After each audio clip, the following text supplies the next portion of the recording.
நீங்க ஏதோ வியாபாரத்தை பத்தி சொல்லிட்டு ஐயோ இருந்தீங்க. ஆமா மறந்தே போயிட்டேன் பாத்தீங்களா. அப்புறம் இந்த ஏரியால இருக்கிற சுத்துவட்டாரத்துல இருக்கிற எல்லா கடைக்குமே எங்க வீட்ல இருந்து தான் முறுக்கு கார சேவெல்லாம் சப்ளை பண்றோம். அடடே. ரொம்ப ஃபேமஸ்ங்க. டைமே கிடைக்கலன்னா பாத்துக்கோங்களேன். சுத்தமா நேரமே கிடைக்கிறது இல்ல சப்ளை பண்றதுக்கு. எங்க வீட்டு பலகாரம்னா அப்படி ஒரு மரியாதை கொடுப்பாங்கன்னா பாத்துக்கோங்களேன். பாருங்களேன், இந்த ஊர்ல பலகாரத்துக்கெல்லாம் மரியாதை கொடுக்குறாங்க. அடடே. நீங்க பேசிட்டு இருங்க, நான் உள்ள போயிட்டு வந்துடுறேன். சரி, தம்பி பாத்துக்கடா. சரிக்கா. இத வந்துடுறேங்க. இந்த முறுக்கு காரசே வியாபாரம் எல்லாம் பொண்டாட்டியும் புருஷனும் பாத்துக்கிறீங்க. ஆமாங்க. தேங்காய் பழ கடையே எங்க மாப்பிள்ள பாத்து. ஆமாங்க. கணக்கு வழக்கெல்லாம் தனித்தனி தான் இருக்கு இல்லையா? இல்ல அது வந்து ஒரு ஆள் கண்ட்ரோல் தான். ஓ, எல்லாமே சம்பந்தியமா தான். இதெல்லாம் கேட்கணுமா? நீ சாரை பார்த்தாலே தெரியுது இல்ல.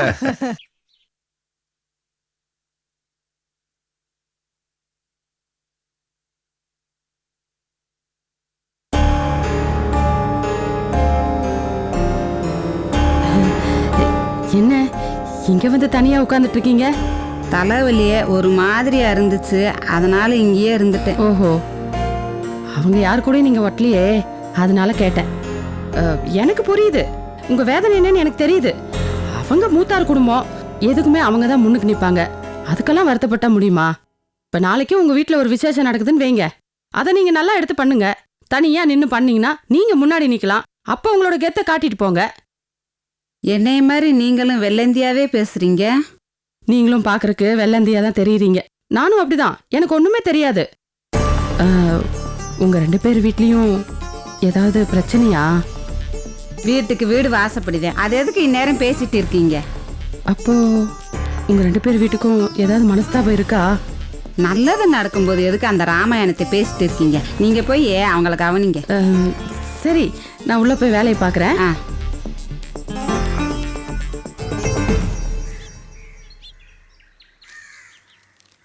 வாங்கம்மா, உட்காருங்க. என்ன இங்க வந்து தனியா உட்காந்துருக்கீங்க? ஒன்றும் இல்லை, சும்மா தான். உங்களுக்கு என்ன வயசாகுது? வயசு வந்து 71 ஆகுதுமா. உங்களை விட நான் சின்னவதான். ஆமாம்மா. அது சரி, இந்த வீடு யார் பேர்ல இருக்கு? என்ன இப்படி முழிக்கிறீங்க? வந்து எதுக்காக கேட்குறீங்க? எல்லாம் காரணமா தான் கேட்குறேன். வீட்டை புள்ள பேர்ல எழுதி வச்சிருவீங்க, அவன் பொண்டாட்டி பின்னால போயிடுவேன். அதுக்காக பெத்த பிள்ளைங்களை நம்ப வேண்டாம்னு சொல்றீங்களா? புள்ளையாவது சொல்லையாவது எல்லாம் தொல்லைதாங்க. நம்ம கையில இருந்தாதான் நமக்கு உதவும். இதை பாருங்கம்மா, வயசான காலத்தில் நமக்கு ஆதரவாக இருக்கிறது நம்ம பிள்ளைங்க தான். அவங்களையே நம்ப வேண்டாம்னு சொன்னா எப்படிமா? ஐயா, என்ன விவரம் தெரியாத மனுஷனா இருக்கீங்க? உங்க கையில பணம் இருந்ததுன்னா அது பேங்க்ல போட்டு வைங்க, உங்களுக்கு பின்னால உதவும். புரியுதா? இந்த காலத்து பிள்ளைங்க எல்லாம் சுயநலவாதிங்க. ஏம்மா, இந்த வயசுக்கு மேலே பேங்க்கில் அக்கௌண்ட் ஆரம்பித்து காசு அதில் போட்டு வச்சு நான் தனியாக உட்காந்துன்னா அது சுயநலம் இல்லையா? என்ன இந்த காலத்தில் எப்படி இருக்கீங்க?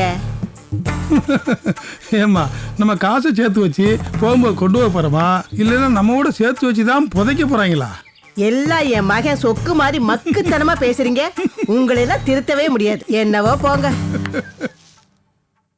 சாந்தி, என்னாச்சு? ஊருக்குள்ள விசாரிச்சு பார்த்தேன். சொல்லுங்க. ஊருக்குள்ள விசாரிச்சு பார்த்தேன். அந்த துபாய் மணி இல்ல, அவங்க ஊர்ல இருந்து வந்ததுக்கு அப்புறம் கடையை அவனே நடத்த போறதா எல்லாத்தையும் சொல்லிட்டு இருக்கானா. அது மட்டும் இல்ல, இப்ப கடை இருக்கிற இடத்துல பெரிய கட்டடமா கட்டி பெரிய கடையை நடத்த போறேன், செல்வரங்கத்தையும் வீட்டுக்கு அனுப்ப போறேன்னு சொல்லிட்டு இருக்கானா. கடை ஓனர் அவன் தானே, நம்ம என்ன பண்ண? வாங்க. இவர் எப்பவுமே இப்படிதான், எந்த நேரத்துல எதை பேசுறதுன்னே தெரியாது. ஏதாவது ஒரு ஊர் கதை எடுத்துட்டு வந்து பேசிக்கிட்டே இருப்பாரு. நீங்க என்ன, ஏதாவது காப்பி சாப்பிடுறீங்களா? இல்ல ஒண்ணு வேணாம். சரி சரி, நான் போய் அவங்கள எல்லாம் கவனிக்கிறேன். சரி போங்க. வரேங்க.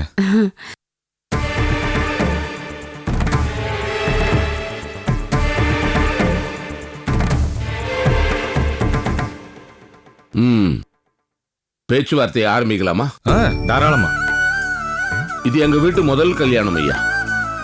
நான் அப்படி ஒன்றும் வசதியானவன் இல்லை, ஆனா கௌரவமானவன். ஊர்ல எங்க குடும்பத்துக்குன்னு ஒரு நல்ல பேர் உண்டு. நாங்க சம்பாதிச்சு வச்சிருக்கிற சொத்தே அது ஒண்ணுதான். நாங்களும் அப்படிதான். அதுக்காக நல்ல பேரையும் கௌரவத்தையும் தட்டுல வச்சா மாத்திக்க முடியும்?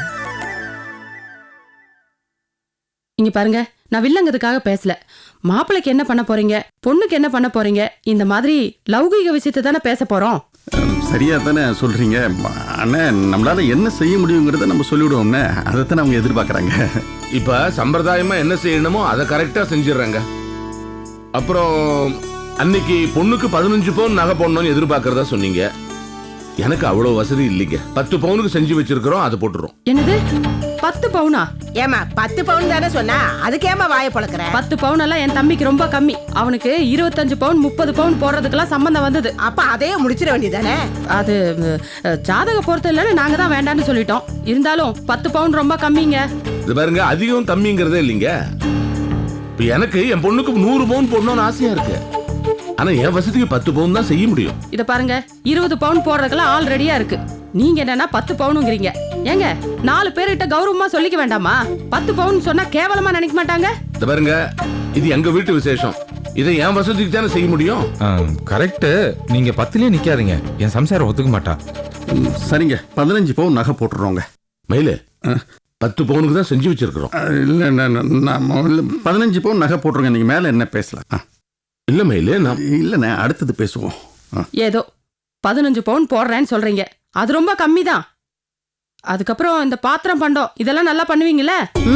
பாத்திர பண்டம், கட்டில் பீரோ எல்லாம் முறைப்படி செய்யறங்க. அப்புறம் அந்த கல்யாண செலவுலாம் யாரோடது? வழக்கம் போல பாதி பாதியா பிரிச்சுக்கலாம். அது எப்படிங்க? எங்க ஊர் வழக்கப்படி பொண்ணு வீட்டுல தான் கல்யாண செலவை ஏத்துக்கணும். இல்ல அப்படி எங்களுக்கு. அப்பா விடுங்கப்பா, இது நம்ம மகேஷ் கல்யாணம், நல்லா செலவு பண்ணுவோமே. நீங்க மத்தத மட்டும் பேசுங்கப்பா. அப்புறம் என் தம்பிக்கு ஒரு பைக் வாங்கி கொடுத்துருங்க. பைக்கு இது அதெல்லாம் கஷ்டங்க. என் பையன் கோபி வேலைக்கு போக வர சைக்கிள் தான் வச்சிருக்கான். அதுவும் அவன் சொந்த சம்பாத்தியத்துல வாங்கினது. அதனால மாப்பிள்ளைக்கு பைக் வாங்கி கொடுக்கறதெல்லாம் அவனுக்கு கஷ்டங்க. இங்க பாருங்க, நாங்க பைக் வாங்கி கொடுக்கறதுங்க ரொம்ப கஷ்டமான விஷயம். ஆனா கல்யாணத்துக்கு அப்புறம் வாங்கி கொடுக்கறதுக்கு முயற்சி பண்றோம். இதை வாக்குறுதியா மட்டும் எடுத்துக்க வேணாம். சரி, முடிஞ்ச வரைக்கும் கூடி சீக்கிரம் வாங்கி கொடுக்க பாருங்க. ஏன்னா பைக்ல பின்னாடி உட்காந்து போறது உங்க பொண்ணு தானே, அதுக்காக தான் சொல்றோம். மாப்பிள்ள, உன் சார்பில் ஏதாவது கேட்கறேன்னா கேளு. இல்ல மாமா, அதான் அக்கா பேசிக்கிட்டு இருக்குல்ல. கல்யாணத்தை நல்லா சிறப்பா பண்ணி கொடுத்துருங்க. பத்திரிக்கையில இருந்து பந்தி வரைக்கும் எந்த சிக்கனமும் பார்க்காம நல்லா நடத்தி கொடுத்துருங்க. அது போதும் எங்களுக்கு. எல்லாம் நல்லபடியா பண்ணிடுறோம், எந்த குறையும் இல்லாம உங்க இஷ்டம் போல பண்ணிடுறோம். அப்புறம் உங்க சைடுல? எங்க சைடுல என்ன, நானும் என் தம்பி வந்து நின்னாலே சபை நிறைஞ்சு போயிரும்ல. என் தம்பி முகத்தை பாருங்க, பட்டாபிஷேகத்துக்கு போற இளவரசன் மாதிரியே இருக்கான். பையன் அழகா இருந்து என்ன பண்றது? தேங்காய் பழக்கடை தானே வச்சிருக்கான். அதுக்குள்ள என்னமோ இளவரசன் பட்டாபிஷேகம்னு என்னென்னவோ பேசிட்டு இருக்கீங்க. உங்களுக்கே தெரியும், நீங்களே பாத்திருக்கீங்க. எங்க அம்மா எப்பவும் இப்படித்தான் விரலித்தனமா பேசிடுவாங்க. எல்லாம் பேசி முடிச்சாச்சு, ஒரு நல்ல தேதி பாத்துடலாமா? தரகரே, நீங்களே சொல்லுங்க பார்த்து. வர்ற 30ஆம் தேதி நல்ல நாள், அன்னைக்கே கல்யாணத்தை வச்சிடலாம். நீங்க சொன்ன மாதிரியே சொல்லிட்டேன். நல்ல விஷயம் தானுங்களே அண்ணே. வர 30ஆம் தேதி கல்யாணம் வச்சுக்கலாம். அப்படியே வச்சுப்போம். அப்புறம் எல்லாம் சாப்பிட்டுலாங்களா? இந்த குடும்பமும் பிடிச்சு போச்சு, மாப்பிள்ளையும் பிடிச்சு போச்சு. அப்புறம் என்ன, கை நினைக்க வேண்டியதுதான். சாப்பிட்டுருவோமா? அம்மா, எங்க அம்மா அவங்க சாப்பாட்டை பிரிச்சுட்டாங்க. அதான் நான் அங்கேயே பார்த்தனே, அவங்க உங்க வீட்லயே சாப்பிடல, இங்க எங்க நான் எதிர்பார்க்க போறேன். வாங்க நம்ம எல்லாம் சாப்பிடலாம். வாங்க. அம்மா இங்க உட்கார்ந்து பொறுமையா சாப்பிடுமா? வாங்க.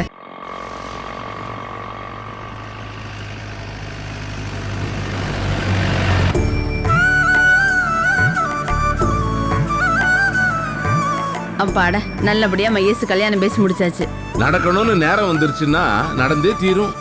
கரெக்டா சொன்னீங்கண்ணே. கல்யாண யோகம்னு வந்தாச்சுனாலே அதை யாராலையும் தடுக்க முடியாதுண்ணே. அண்ணே, இந்த இடம் எனக்கு ரொம்ப பிடிச்சிருக்குண்ணே. மாப்பிள்ளை வீட்டுக்காரங்க பழகிறதுக்கு நல்ல விதமா தான் இருக்காங்க. என்ன, மாப்பிள்ளையோட அக்காவுக்கு கொஞ்சம் வாய் நீளம். அங்க அவராஜ்யம் தானே நடக்குது. பாவம் புருஷன், உங்க 2 பேர் மாதிரி ஒரு வாய் இல்லாத பூச்சி. கடைசியில எங்களையே கடிக்க ஆரம்பிச்சிட்டியா? கவனிச்சியாமா?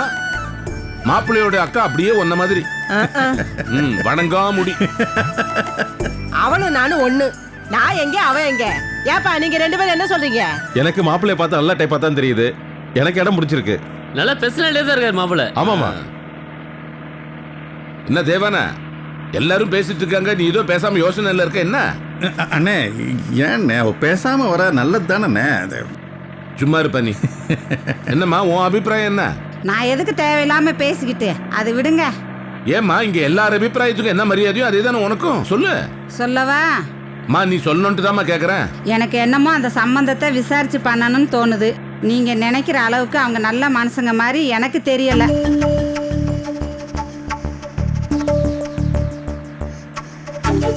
ஏன் சித்தி, ஏன் அப்படி சொல்றீங்க? இல்ல கோபியே, மாப்பிள்ளையோட அக்காவும் அக்கா வீட்டுக்காரும் முன்னு பேசிட்டு இருந்தாங்களா. நான் போவும் டப்புன்னு பேச நிப்பாட்டிட்டாங்க. எது செஞ்சாலும் நல்ல யோசனை பண்ணி செய்யுங்க. என் மனசுல பட்டது நான் சொல்லிட்டேன். ஏண்டி அறிவு கட்டவல, நம்ம கூட தான் முன்னு பேசிக்கிட்டு இருந்தோம், மாப்பிள்ளை நல்லா இருக்காரு அப்படி இப்படின்னு. அது மாதிரி அவங்களும் பேசுறாங்க. இதுல என்னடி தப்பு? என்னன்னு பேசுற? வாய முடி.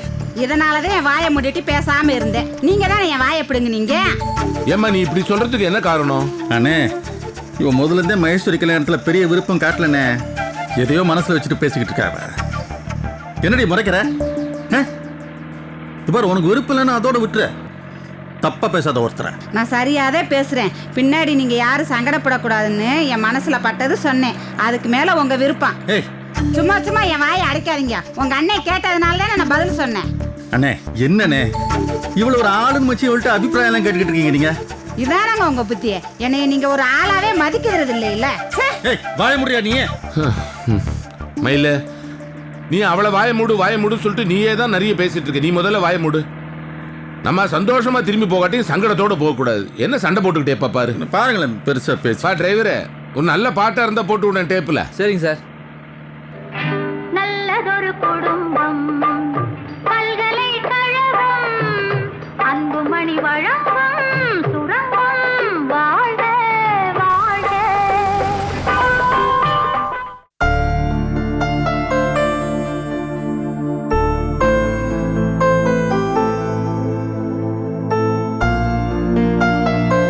அண்ணே, என்னண்ணே யோசனையா இருக்கீங்க? நீ அத்தனை பேர் மத்தியில மகேஸ்வரிக்கு 5 பவுன் கூடுதலா போடுறதா வாக்கு கொடுத்துட்ட. நீ பேசிட்டு இருக்கப்ப நானும் குறுக்க பேசக்கூடாதுன்னு பேசாம இருந்தேன். ஏன் மயில் இப்படி பண்ணிட்ட? பின்ன என்னண்ணே, கல்யாண பேச்சு பேசிக்கிட்டு இருக்கோம். ஒரு 5 பவுனுக்காக சுணக்கம் வந்துடக்கூடாதுல்ல, அதான். இந்த பேர் மகேஸ்வரிக்குன்னு நம்ம 10 பவுன்ல தான் நகை பண்ணி வச்சிருக்கிறோம். திடீர்னு 5 பவுன் கொண்டானா எங்க போவேன் 5 பவுனுக்கு? நீங்க என்ன மறந்துட்டீங்களாண்ணே? எதை சொல்ற நீ? அண்ணே, என்னைக்கு நீங்க மகேஸ்வரிக்குன்னு தனியா போய் நகை வாங்கியிருக்கீங்க? ஒரு குண்டுமணி நகை வாங்குறதுனா கூட இது மகேஸ்வரிக்கு, இது காமுக்குன்னு எல்லாருக்கும் சேர்த்து தானே நகை வாங்கியிருக்கீங்க. அப்படி நீங்க காமுக்குன்னு கொடுத்ததுல ஒரு 10 பவுன் நகை சேர்ந்திருக்கேனே. அதுல ஒரு 5 பவுன் எடுத்து போட்டு சரி கட்டுருவோண்ணே. ஒன்னும் கவலைப்படாதீங்க. ஏன்டா உனக்கு என்ன புத்தி கித்தி கெட்டு போச்சா?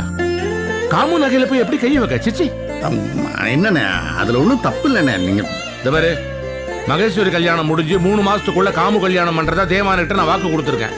அப்ப நகை பண்ணி போடணும்ல, அதுல 5 பவுன் குறையும்ல. அப்ப எங்க போவோம்?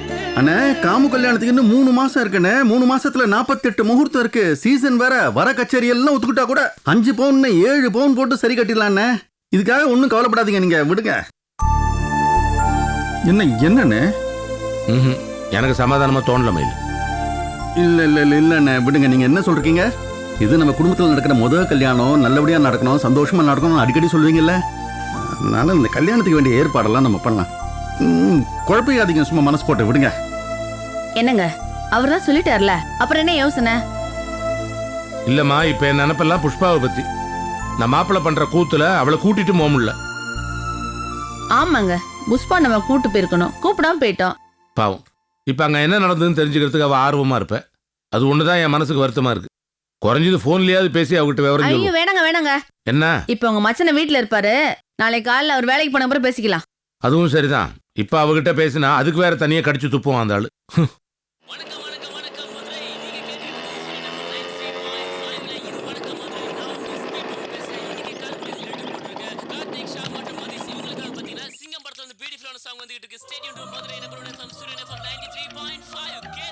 வாங்க. எனக்கு ஒரு டவுட். என்ன மேடம்? உங்க குடும்பமே ஒரு மாதிரியா? ஏன் இப்படி கேக்குறீங்க? ஆரம்பத்துல நீங்களா வந்து என்கிட்ட வளவளன்னு பேசிட்டு இருந்தீங்க. அதுக்கப்புறம் திடீர்னு என்ன அவாய்ட் பண்ண ஆரம்பிச்சீங்க. அப்புறம் சுத்தமா பேசுறதே இல்ல. உங்க சித்தப்பா என்னன்னா என்ன பார்த்தாலே கடுகடுன்னு வாரு. இப்போ என்னன்னா நம்ம கடைக்கு வாமானி என்னை அவர் கூட சேர்த்துட்டு உங்க கடைக்கு கூட்டிட்டு வராரு. எனக்கு ஒண்ணுமே புரியல. நீங்க ஏன் இப்படி மாறணும்? உங்க சித்தப்பா ஏன் இப்படி மாறணும்? சித்தப்பா விஷயம் வேறங்க, அதை விட்டுருங்க. சரி, உங்க சித்தப்பா விட்டுறலாம். உங்களுக்கு சைக்கிள் தான் பிரச்சனைன்னு நினைச்சேன். சைக்கிளும் கிடைச்சிருச்சு. அதுக்கப்புறமா ஏன் இப்படி இருக்கிறீங்க? என்னதான் உங்க பிரச்சனை?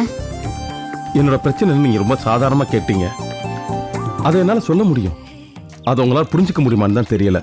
ஹலோ, புரிஞ்சுக்கிற அளவுக்கு எனக்கு மூளை இருக்கு. மூளை இருக்கலாங்க, மனசு வேணும். எல்லாம் இருக்குது, சொல்லுங்க. நீங்க ஒரு நாள் உங்க வண்டியில என்னை உட்கார வச்சு காலேஜ் ரோட்ல டிராப் பண்ணீங்க, ஞாபகம் இருக்கா? ஆமா. உங்க வண்டியில நான் உங்க கூட உட்காந்துட்டு வந்தேன்ல, அதை எங்க சித்தப்பா பார்த்தாரு. அதுதான் இவ்வளவு பிரச்சனைக்குமே காரணம். அது ஒரு சாதாரண மேட்டர் ஆச்சே. நானும் அப்படித்தாங்க நினைச்சிட்டு இருந்தேன். ஆனா இந்த மாதிரி ஒரு சின்ன ஊர்ல ஒரு பொண்ணு பின்னாடி உட்காந்துட்டு போறது எவ்வளவு பெரிய தப்பான விஷயங்கிறது எங்க சித்தப்பா என்னை கண்டிச்ச பிறகுதாங்க எனக்கே தெரிஞ்சு. எங்க குடும்பத்துல எல்லார் முன்னாடியும் என்னை குற்றவாளி மாதிரி நிப்பாட்டி வச்சு என்னை சித்தப்பா கண்டிச்சார். அதுல தப்பே இல்ல, அதுல ஒரு நியாயம் இருந்துச்சு. எனக்கு பின்னாடி 5 தங்கச்சி இருக்காங்க.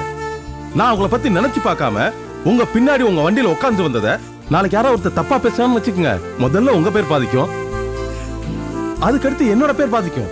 என்னோட பேர் பாதிச்சுச்சுன்னா அது என்னோட 5 தங்கச்சியோட வாழ்க்கையை பாதிக்கும். என் தங்கச்சிய வாழ்க்கையை பாதிக்கிற எந்த ஒரு விஷயத்தையுமே நான் செய்ய மாட்டேங்க. எவ்வளவு பெரிய முக்கியமான விஷயமா இருந்தாலும் சரி, தங்கச்சியோட வாழ்க்கை முக்கியமா இல்ல அது முக்கியமான்னு கேட்டா தங்கச்சியோட வாழ்க்கை தாங்க முக்கியம்.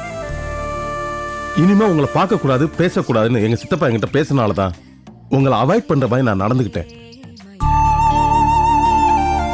நம்மள மாதிரி இருக்க ஊரை பொறுத்த வரைக்கும் ஒரு ஆணும் பொண்ணும் பழகினாலே தப்பா பாக்குறவங்க தான் ஜாஸ்தி. அவங்க எல்லாம் ஒரு விஷயத்தை யோசிக்க மறந்துறாங்க. உங்க குடும்பம் எவ்வளவு வசதியான குடும்பம், எங்க குடும்பம் அப்படியா? நீங்க எவ்வளவு படிச்சிருக்கீங்க, நான் என்ன படிச்சிருக்கேன்? நீங்க கவர்மெண்ட்ல EB-ல இன்ஜினியரா வேலை பார்க்கறீங்க, நான் இத்தனை தையக்கடை வச்சிருக்கேன். நம்ம 2 பேரும் அவங்கள இணைச்சு வச்சு பேசப்பா இல்ல, நம்ம 2 பேருக்கும் அப்படி ஒரு என்ன இருக்கா? எனக்கு புரிஞ்சிருச்சு, நான் கிளம்புறேன். இனிமே நம்ம பேசலாமா பேசக்கூடாதா? பேசுற விஷயத்துக்கு பேசித்தாங்க ஆகணும். ஆனா எனக்கே குழப்பமா இருக்குங்க. இது வரைக்கும் நீங்க தான் குழம்பிட்டு இருந்தீங்க, இப்போ என்னையும் குழப்பிட்டீங்க.